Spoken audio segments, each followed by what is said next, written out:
आकाशबानी Kolkata 497.7 metre रिया गीतांजलि उछाᱹᱱ तालमा खन एहब एना सानताड़ी आखड़ा।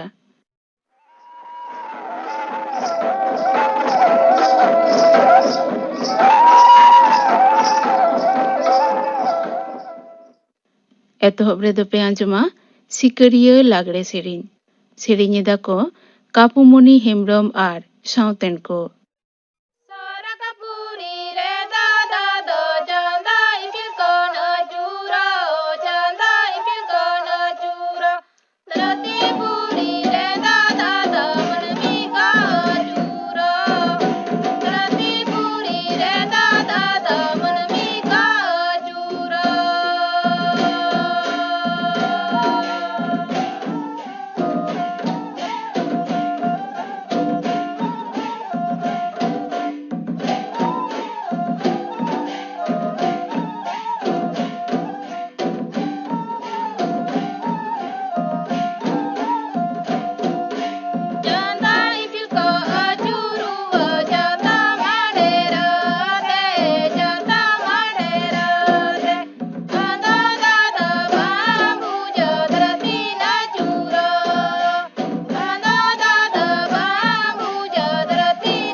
सिकरिया लागड़े सेरिंग पे आंजम किदा सेरिंग किदा को कापुमणि हेम्ब्रम साउतेन को।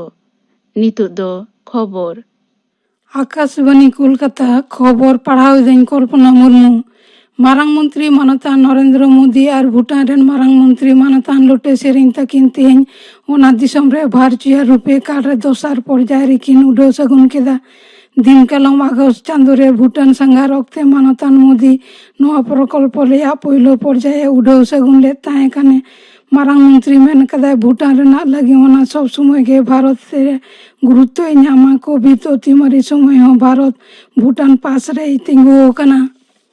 दिसोम रे कोरोना लोहजोरी लेखा 9 लाख ए पारम आकादा। तेहें सेता 9 टाड़ांग धाबिज ते 24 घंटा रे आरो 49,992 जना को लोहजोरी आकानते मोट लोहजोरी लेखा तिंगु आकाना 9,04,593 उनको मुद्रे 9,04,92,408 जना को सुस्थ आकाना। गज हड़ा लेखा बढ़ती कते होई कना 1,02,1,173 जना। पनत रे कोरोना लोहजोरी खन सुस्थता रेना हार 9.2.4 हटिंगे सेटेर आकादा। एखोनो पर्यन्त 4,49,943 जना नोआ रोग तेको लोहजोरी आकाना। इना मुद्रे अवश्य 4,01,948 जना को सुस्थ आकाना। गज हड़ा लेखा बढ़ती कते होई कना 9,986 जना। मालदा रेना कालियाचक सुजापुर प्लास्टिक कारखाना रे विस्फोरण ते गज हड़ा लेखा बढ़ती कते होई कना 3 जना। मालदा रेन पुलिस सुपारे सदर आकादा नोआ विस्फोरण ते जखम कारखाना रेन मालिक आशंकाजनक अवस्था रे चिकित्सा लगित ते कोलकाता ते को इदिए कान ताहें हर रेगे आंजेद एना।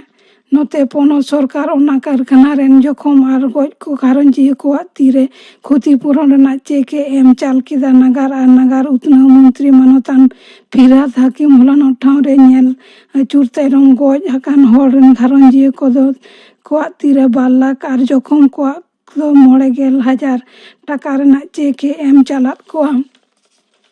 पनत रे सुनुम और प्राकृतिक गैस आविष्कार रेना संभावना हेना आकादा मेनते केंद्रीय सुनुम प्राकृतिक गैस और इस्पात डिपात मंत्री मानतान धर्मेंद्र प्रधान सदर आकादा। हलानो कोलकाता रे बणिक सभा मार्चेंट चेम्बर ऑफ कॉमर्स 118 सेरमा साधारण सभा रे उनी नोआय सदर आकादा। उत्तर 24 परगना रेया अशोक नगर रे प्राकृतिक गैस रेना संधान ᱧᱟᱢ आकाना। ओंडे सुनुम आविष्कार रेना भागे संभावना हेना आकादा। तेहें दो छठ पूजा दिसोम रे जुदे जुदे टोठा को साथे नोआ पनत रे चालाक कना सर सापड़ा पुनर्थी को तेहें नई से बांखान पुकुरी दारे रे तारासिंग बेड़ा हसुड़ो अक्तो सांदो अर्घ को निवेदन कना। गापानो सेता बेड़ा राकाब ओक्ते प्राप्त अर्घ तालाते पुनवा रेना पाराब मुचादो तबे कोरोना महामारी रे निये धावा छठ पूजा रे विधि निषेध आरोप कना। कोनो शोभा यात्रा करा बांग गानोआ। प्रशासन पाहटा खन प्रत्येक परिवार रेन 12 जना कते पूजा कराव रेना नेहर कना। सुप्रीम कोर्ट और Kolkata high court division bench Ravindra सरोवर और सुभाष सरोवर छठ पूजा रेना आचार अनुष्ठान चेतान रे बाधो के बहाल दो आकादा। सेता खन गे बारिया सरोवर एलेका रे नजरदारी लगित ते पुलिस को ताड़ा दो हेना आकाद को। नोते छठ पूजा लासाड़ा ते तेहें बसियम 9 टाड़ांग खन गापा तारासिंग 2 टाड़ांग धाबिज ते चक्र रेल चाचलाव नियंत्रण कराव कना मेनते पूर्व लेर तरफ रे मिड बिबृत रे सदर कना। दिसोम गमके मानतान रामनाथ कोविंद सह दिसोम गमके मानतान एम वेंकैया नायडू तथ्य संप्रचार मंत्री मानतान प्रकाश जावड़ेकर ताको छठ पूजा दिसते दिसो को थुमासिस को चालकावट को। पनत रेन मंत्री मानतान शुभेंदु अधिकारी तृणमूल कांग्रेस रेगे हेना आकादिया और दल आड़ा रेना कोनो सिद्धांत बाय हताव आकादा मेनते पुरुदुल तृणमूल कांग्रेस लीडर सांसद दल रेन मुखिया मानतान सौगत राय दाबी आकादा। उनी हलानो नोआ सदरे मेन केदा शुभेंदु बाबू साथे नोआ बेपारे टेलीफोन ते कथा हुई कना। बीजेपी लीडर जयप्रकाश मजुमदार मेन कदा शुभेंदु बाबू तृणमूल कांग्रेस रे ताहेकना नाय से बांग ओना दो निर्भरेदा गोपन और अलिखित परिस्थिति चेतान रे बाम परिषदीय दल नेता सुजन चक्रवर्ती मेन कदा जहां तृणमूल कांग्रेस जनाम खने कमी अगु कदा उनको दो एखन उपेक्षित स्पष्ट कना। प्रदेश कांग्रेस सभापति अधीर रंजन चौधरी मेन कदा शुभेंदु बाबू साफ दोहे लगित ते तृणमूल कांग्रेस आकोरन लीडर को कोलकाते गालबराव कना को। 7म Indian super league ISL football हेपराव तेहें गोवा रे एतहब कना। एतहब मैच रे एटीके मोहन बागान और केरला ब्लास्टर की ᱧᱟᱯᱟᱢᱟ खेल दो एतहब सिंगड़ 9 टाड़ांग 5 टिड़िज ओक्ते। खबर पढ़ाव दो नोंडे गे मुचाद एना। आखड़ा दो उछनक कना आकाशबानी कोलकाता रेना गीतांजलि उछन तालमा खन। नितुक दो पे आंजमा दंग सेरिኝ सेरिኝ दाको पार्वती हेम्ब्रमा सावतेन को।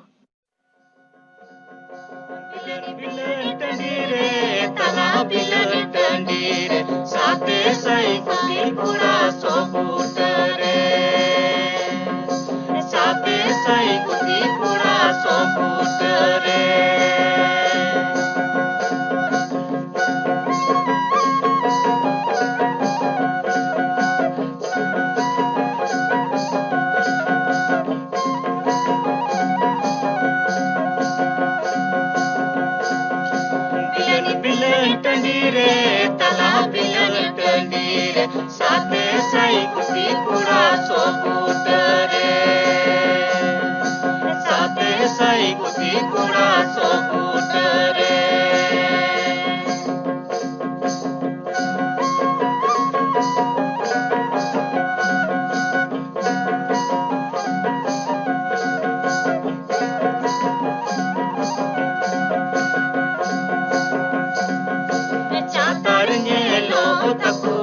ᱫᱚᱝ ᱥᱮᱨᱮᱧ ᱯᱮ ᱟᱸᱡᱚᱢ ᱠᱮᱫᱟ, ᱥᱮᱨᱮᱧ ᱠᱮᱫᱟ ᱠᱚ ᱯᱟᱨᱵᱚᱛᱤ ᱦᱮᱢᱵᱨᱚᱢ ᱟᱨ ᱥᱟᱶᱛᱮᱱ ᱠᱚ। ᱱᱤᱭᱟᱹ ᱛᱟᱭᱱᱚᱢ ᱫᱚᱯᱮ ᱟᱸᱡᱚᱢᱟ ᱛᱷᱩᱛᱤ, ᱠᱚᱢ ᱩᱢᱮᱨ ᱨᱮ ᱵᱟᱯᱞᱟ ᱨᱮᱱᱟᱜ ᱵᱟᱹᱲᱤᱡ ᱚᱨᱥᱚᱝ। ᱛᱷᱩᱛᱤᱭᱮᱫᱟᱭ ᱰᱟᱠᱛᱟᱨ ᱥᱩᱠᱷᱚᱞᱚᱛᱟ ᱢᱟᱱᱰᱤ।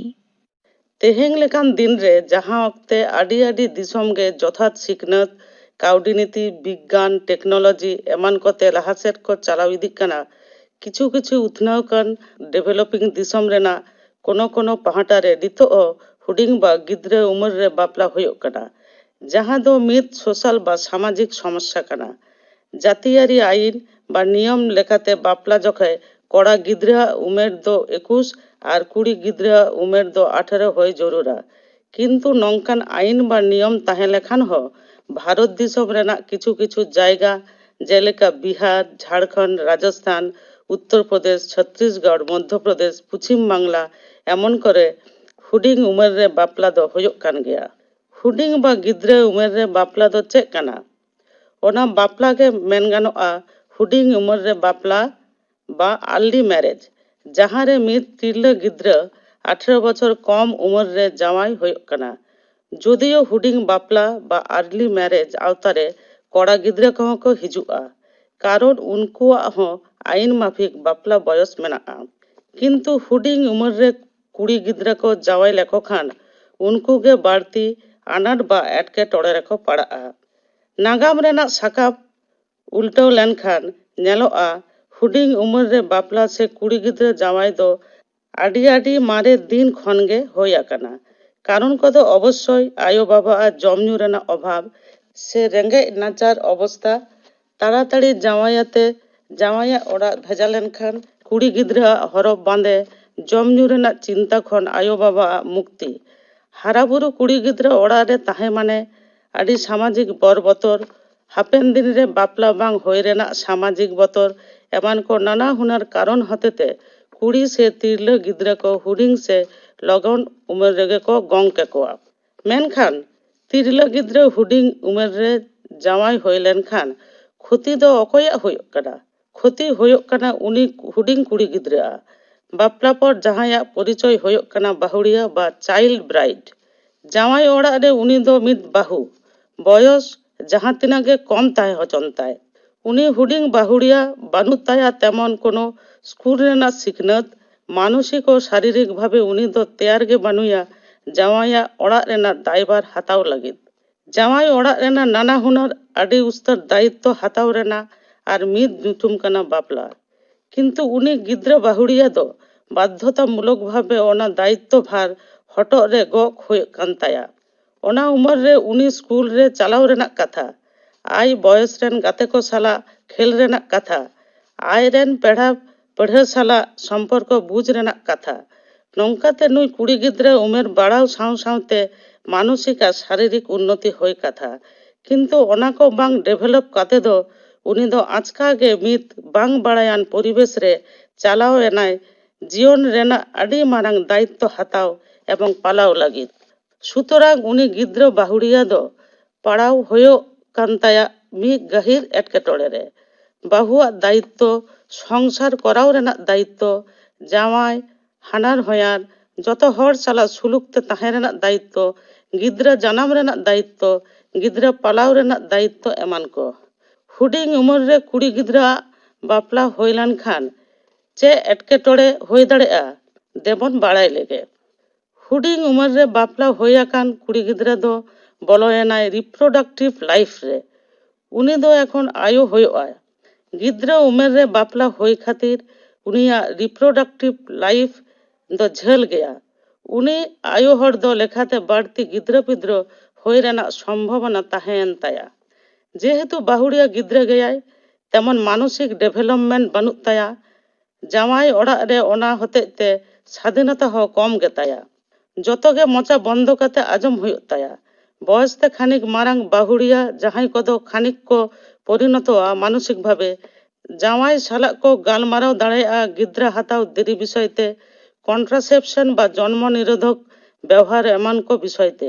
কিন্তু হুডিং বাহু গিদ্রা কদো নংকান গালমারাও সে চিন্তা ভাবনা প্রায় বাংকো সদর দাঁড়ায়া। আপান আপিন মতামত বাংকো পাসনাও দাঁড়ায়া। উনি দো খানিকটা ফোর্সড বাপলা পরবর্তী জীবন খান্ডাও হইয়ক তাকোয়া। নংকান আয়ো হড় কদো আডি বেশি ধাও হামাল হড়মো অবস্থা বা প্রেগনেন্সি হইয়ক তাকোয়া। আর অল্প উমের রেন আয়ো হড় কদো নোয়া হামাল হড়মো অবস্থা রে আডি রকম স্বাস্থ্য সমস্যা বা আনাট হই দাঁড়ায়া তাকোয়া। যেলেকা অ্যানিমিয়া বা হড়মো রে মায়াম কম। কারণ দো হামাল হড়মো আয়োগে ঠিক মতো হড়মো বাং তেয়ার কান তায়া।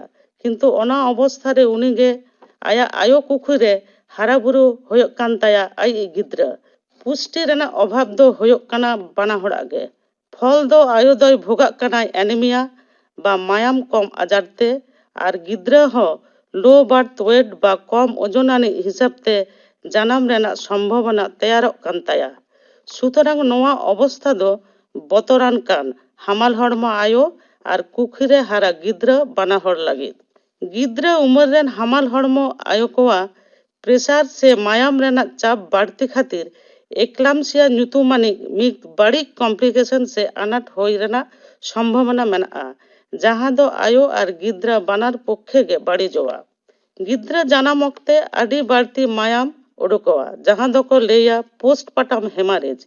ᱱᱤᱭᱟᱹ ᱫᱚ ᱱᱚᱝᱠᱟᱱ ᱟᱭᱳ ᱦᱚᱲ ᱡᱟᱦᱟᱸᱭ ᱫᱚ ᱟᱹᱰᱤ ᱜᱤᱫᱽᱨᱟᱹ ᱢᱮᱱᱟᱜ ᱛᱟᱭᱟ, ᱨᱚᱠᱛᱟᱞᱯᱚᱛᱟ ᱵᱟ ᱮᱱᱤᱢᱤᱭᱟ ᱢᱮᱱᱟᱜ ᱛᱟᱭᱟ, ᱩᱱᱠᱩᱣᱟᱜ ᱜᱮ ᱦᱩᱭ ᱫᱟᱲᱮᱭᱟᱛᱟ ᱠᱚᱣᱟ, ᱡᱟᱦᱟᱸ ᱫᱚ ᱟᱹᱰᱤ ᱵᱟᱹᱲᱤᱡ ᱠᱚᱢᱯᱞᱤᱠᱮᱥᱚᱱ ᱠᱟᱱᱟ᱾ ᱚᱵᱥᱴᱨᱟᱠᱴᱮᱰ ᱞᱮᱵᱟᱨ ᱵᱟ ᱥᱟᱵᱷᱟᱵᱤᱠ ᱦᱚᱲᱛᱮ ᱰᱮᱞᱤᱵᱷᱟᱨᱤ ᱵᱟᱝ ᱦᱩᱭ ᱨᱮᱱᱟᱜ ᱥᱚᱢᱵᱷᱚᱵᱚᱱᱟ, ᱠᱟᱨᱚᱱ ᱫᱚ ᱟᱭᱳ ᱦᱚᱲᱟᱜ ᱯᱮᱞᱵᱷᱤᱥ ᱡᱟᱦᱟᱸᱨᱮ ᱡᱟᱱᱟᱢ ᱠᱩᱠᱷᱤ ᱛᱟᱦᱮᱱᱟ ᱵᱚᱭᱚᱥ ᱚᱱᱩᱯᱟতে ᱵᱟᱝ ᱛᱮᱭᱟᱨ ᱠᱟᱱᱟ᱾ ᱜᱤᱫᱽᱨᱟᱹ ᱦᱩᱭ ᱨᱮᱱᱟᱜ ᱰᱟᱦᱟᱨ বা প্যাসেজ হুডিং খাতির কঠিন বা আনাটান ডেলিভারি হই রেনাᱜ সম্ভাবনা মেনাᱜᱼᱟ, ᱡᱟᱦᱟᱸ ᱫᱚ ᱫᱤᱥᱚᱢ ᱠᱚᱨᱮ ᱥᱮ ᱦᱩᱰᱤᱧ ᱦᱟᱥᱯᱟᱛᱟᱞ ᱠᱚᱨᱮ ᱠᱚᱨᱟᱣ ᱢᱩᱥᱠᱤᱞ ᱜᱮᱭᱟ᱾ ᱟᱭᱳ ᱦᱚᱲᱟᱜ ᱥᱚᱢᱚᱭ ᱯᱩᱨᱟᱹᱣ ᱞᱟᱦᱟᱨᱮ ᱰᱮᱞᱤᱵᱷᱟᱨᱤ ᱦᱩᱭ ᱫᱟᱲᱮᱭᱟᱜᱼᱟ᱾ ᱟᱭᱳ ᱦᱚᱲᱟᱜ ᱦᱟᱢᱟᱞ ᱦᱚᱲᱢᱚ ᱚᱵᱚᱥᱛᱟ ᱟᱨ ᱰᱮᱞᱤᱵᱷᱟᱨᱤ ᱵᱟᱱᱟᱨ ᱜᱮ ᱟᱹᱰᱤ ᱟᱱᱟᱴᱟᱱᱤ ᱦᱩᱭ ᱫᱟᱲᱮᱭᱟᱜᱼᱟ, ᱡᱟᱦᱟᱸ ᱫᱚ ᱟᱭᱟᱜ ᱡᱤᱵᱚᱱ ᱦᱚᱸᱭ ᱠᱷᱚᱛᱤ ᱫᱟᱲᱮᱭᱟᱜᱼᱟ᱾ ᱡᱟᱱᱟᱢ ᱜᱤᱫᱽᱨᱟᱹ ᱞᱳ ᱵᱟᱨᱛᱷ ᱳয়েট বা কম ওজন আতেদ জানাম সম্ভাবনা বাড়তি তাহেনা।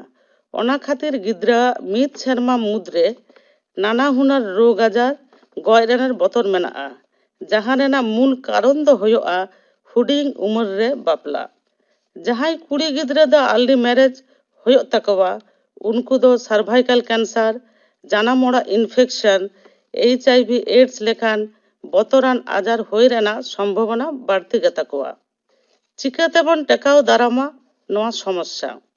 সরকারি পাহᱴᱟ ᱠᱷᱚᱱ দরকার পলিসি, বিভিন্ন প্রোগ্রাম আর ᱚᱱᱟ ᱨᱮᱱᱟᱜ সঠিক ইমপ্লিমেন্টেশন।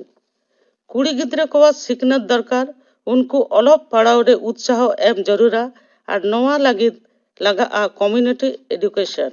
সচেতনতা বাড়াও দরকার আয়ো বাবা যত হড়া আর নোয়া কামি দো করাও আবন যত হড়তে। কুড়ি গিদ্রেও সিকনাত মানে গে মিত পরিবার রেনাক সিকনাত। পরিবার বা ফ্যামিলি রেনাক সিকনাত মানে দো দিশম সে জাতীয় সিকনাত সে উন্নতি। ᱠᱚᱢ ᱩᱢᱮᱨ ᱨᱮ ᱵᱟᱯᱞᱟ ᱨᱮᱱᱟᱜ ᱵᱟᱹᱲᱤᱡ ᱚᱨᱥᱚᱝ ᱵᱟᱵᱚᱫ ᱛᱮ ᱛᱷᱩᱛᱤ ᱯᱮ ᱟᱸᱡᱚᱢ ᱠᱮᱫᱟ᱾ ᱛᱷᱩᱛᱤ ᱠᱮᱫᱟᱭ ᱰᱟᱠᱛᱟᱨ ᱥᱩᱠᱷᱚᱞᱚᱛᱟ ᱢᱟᱱᱰᱤ᱾ ᱱᱤᱛᱚᱜ ᱫᱚᱯᱮ ᱟᱸᱡᱚᱢᱟ ᱠᱟᱨᱟᱢ ᱥᱮᱨᱮᱧ, ᱥᱮᱨᱮᱧ ᱮᱫᱟᱭ ᱱᱚᱨᱮᱱᱫᱨᱚᱱᱟᱛᱷ ᱦᱮᱢᱵᱨᱚᱢ᱾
ᱠᱟᱨᱟᱢ ᱥᱮᱨᱮᱧ ᱯᱮ ᱟᱸᱡᱚᱢ ᱠᱮᱫᱟ᱾ ᱥᱮᱨᱮᱧ ᱠᱮᱫᱟᱭ ᱱᱚᱨᱮᱱᱫᱨᱚᱱᱟᱛᱷ ᱦᱮᱢᱵᱨᱚᱢ᱾ ᱢᱩᱪᱟᱹᱫ ᱨᱮᱫᱚ ᱫᱚᱝ ᱥᱮᱨᱮᱧ᱾ ᱥᱮᱨᱮᱧ ᱮᱫᱟ ᱠᱚ ᱞᱚᱠᱠᱷᱤᱢᱚᱱᱤ ᱢᱩᱨᱢᱩᱣᱟᱜ ᱥᱟᱶᱛᱮᱱ ᱠᱚ᱾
ᱫᱚᱝ ᱥᱮᱨᱮᱧ ᱯᱮ ᱟᱸᱡᱚᱢ ᱠᱮᱫᱟ᱾ ᱥᱮᱨᱮᱧ ᱠᱮᱫᱟ ᱠᱚ ᱞᱚᱠᱠᱷᱤᱢᱚᱱᱤ ᱢᱩᱨᱢᱩᱣᱟᱜ ᱥᱟᱶᱛᱮᱱ ᱠᱚ᱾ ᱱᱚᱣᱟ ᱥᱮᱨᱮᱧ ᱥᱟᱶ ᱛᱮᱜᱮ ᱛᱮᱦᱮᱧᱟᱜ ᱥᱟᱱᱛᱟᱲᱤ ᱟᱠᱷᱲᱟ ᱫᱚ ᱱᱚᱰᱮ ᱜᱮ ᱢᱩᱪᱟᱹᱫ ᱮᱱᱟ᱾